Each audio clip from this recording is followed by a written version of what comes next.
I wanted to go back and give people a good reminder. There was a lawsuit filed just in the last couple of days against Walmart.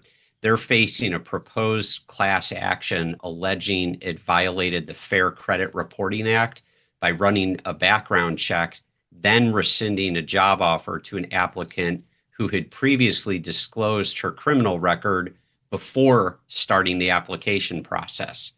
And I'm not going to They're not getting some good advice. Well, I'm not going to get too much into the facts of the specific case other than to say, don't forget that things like this are still out there.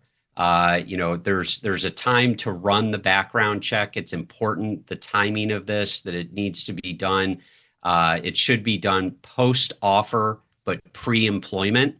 There are letters that go along with running a background check. There's consent forms. The employee or applicant's consent needs to be obtained. And it's just one of those things I feel like sometimes these things drop off the radar because we're so focused on other things, craziness in the world and politics and AI and those types of things that sometimes employers let these more mundane tasks, fall by the wayside. And some of these are, the Fair Credit Reporting Act, it's really easy to comply with, but you have to remember to do it. And I know AIM can help folks with that.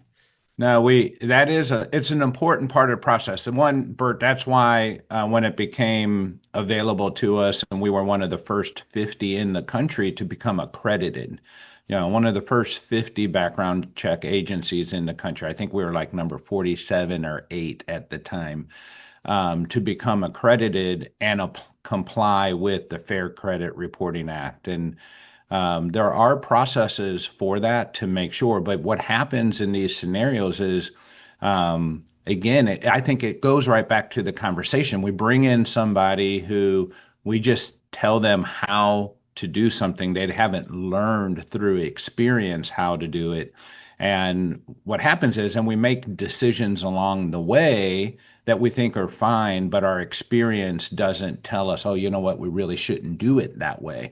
Well, we can have this conversation. I can ignore that piece of information. We can start the person and then run the check. All these different problems that we get into, again, because we don't have the experience, where an experienced person maybe wouldn't make the same mistake. And I think that just kind of supports the conversation we had on AI for learning.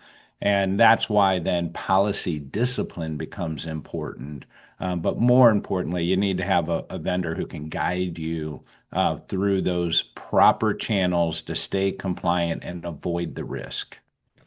So so folks should reach out to you guys for help and maybe trying to avoid those situations, because failing to comply with the Fair Credit Reporting Act, again, it's easy to comply, but failing to comply can be really, really expensive. Facing complex employment law challenges?